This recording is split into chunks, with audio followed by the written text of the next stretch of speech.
Hopefully you learned something today. I know I did. This video has a lot of information, so I recommend that you watch it in its entirety before you attempt making this dish. Ingredients will be listed in the description or in a comment. Otherwise, for the auditorial listeners / viewers, 500 grams of penne, 650 grams of cheese, a spoonful of gray poupon, 70 grams flour, 120 grams butter, 1 liter of milk or a quart about, breadcrumbs. You can make your own, just blend up some bread, salt and pepper to taste. So it's important to note that this is a very basic form of macaroni. It is still very comforting, but there's not a lot of character. It's just a basis so that you can add your own flavors that you desire as well. Some of the extra aromatics that you can use: onions, rosemary. You can also change the kind of bread that you use for your breadcrumb, like rye or sourdough. Thyme and chili flakes are also good. Protein, of course, chicken or salmon, broccoli, peas, extra Parmesan. It's important to note that Parmesan is a hard cheese, so it's not going to have the same melting temperature that cheddar does. If you do use Parmesan, top it off rather than incorporating it into the sauce. Huh? Did you buy butter? Oh, you guys have a ton of butter, don't Yeah. you? Oh, okay. Cheese.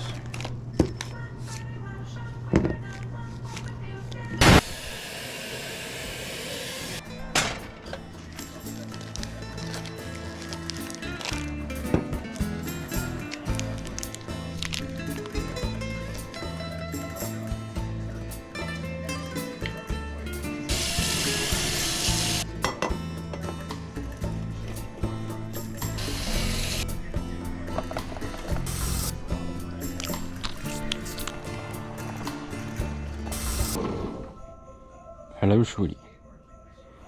You want to come in?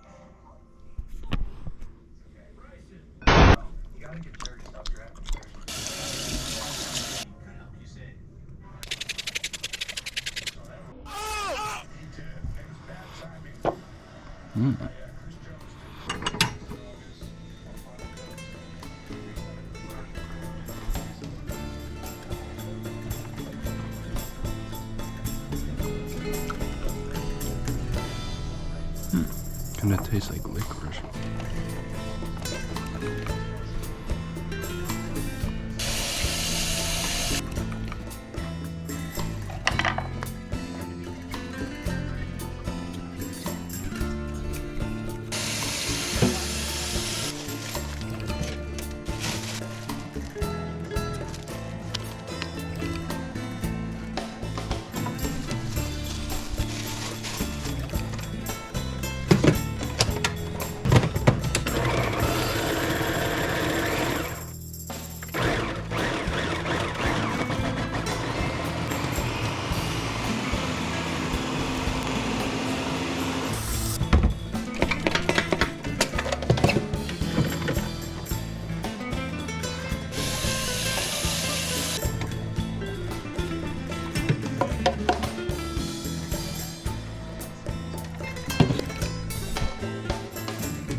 Are you gonna use some? Or I'm not.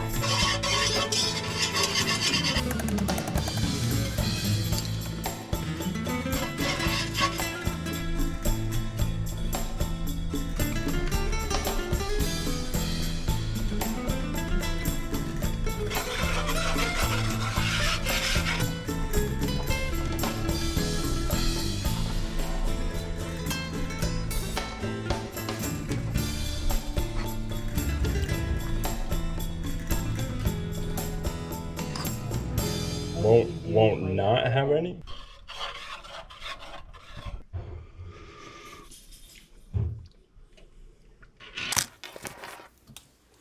This is where I fucked up.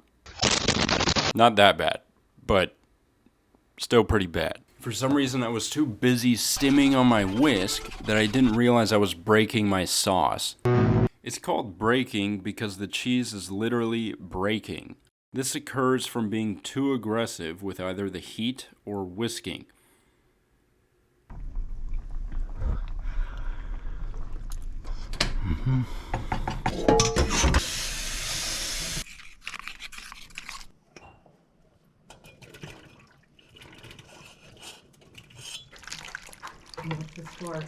Kind of messed up with the heating. Just looking at it, it looks like peach. In, out.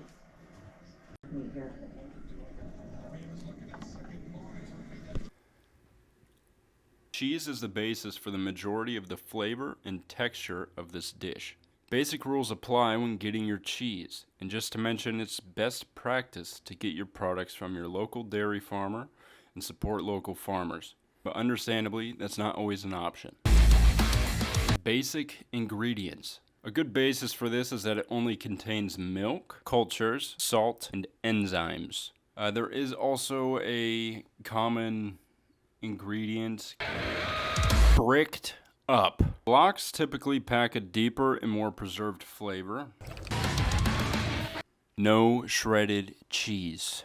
As in packaged shredded cheese. A lot of times these have anti-caking agents or starches, and that's going to affect the texture and how the cheese actually melts when you're cooking it. Fun cheese fact. I will put a banner down for that fun cheese fact. No mixing cheese densities. So the best way to test is just squeeze it. Squeeze the cheese. Cheddar is going to be a semi-hard to hard cheese.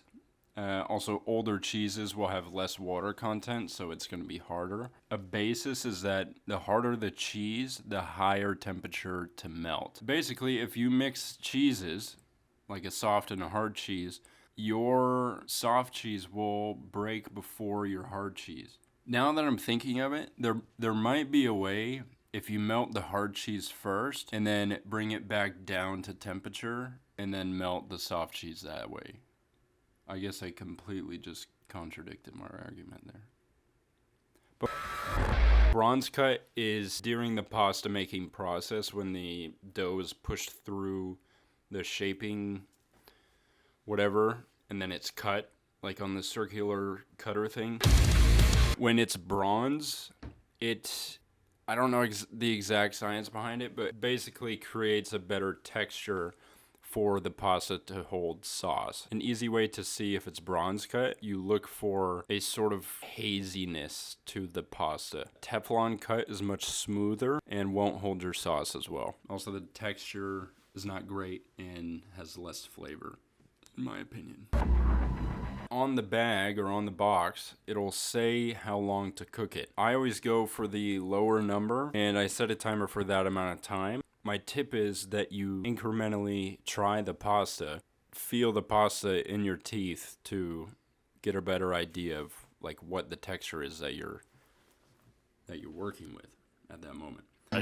This is basically where the pasta is not completely finished cooking, or it's sort of a medium rare of sorts. The pasta still has good bite to it. If you like that texture to be your finished product, then cook a little bit before that, before you bake. Baking is gonna continue the cooking a little bit. If you're not baking it, then cook to your desired texture.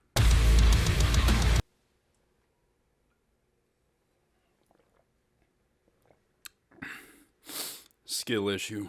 I bought some ingredients.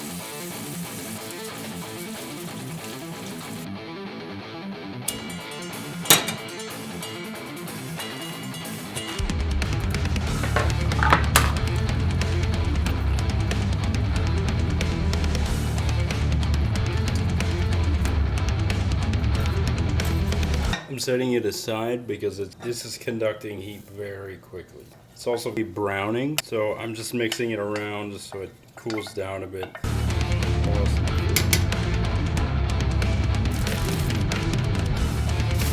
This cheese. It's not cheese yet, but this sauce here, when I put my finger in it, it's like enough to where it kind of stings, but it's not burning me. Milk is up to temp, so now we're gonna throw the cheese in, see what happens.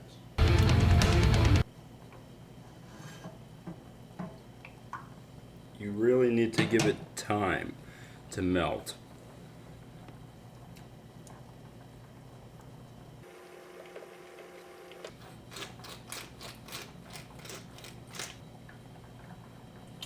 Okay, that's good. I move it to a different burner because this burner is obviously hot.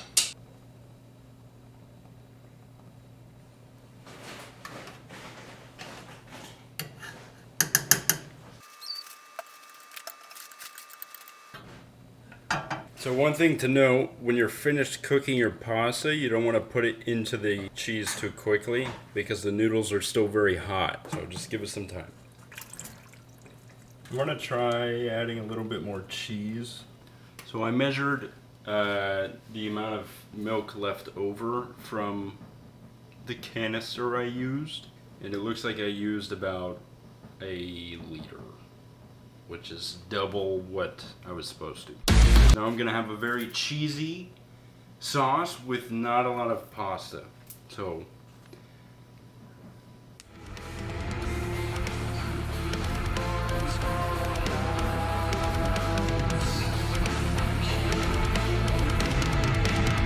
cheese is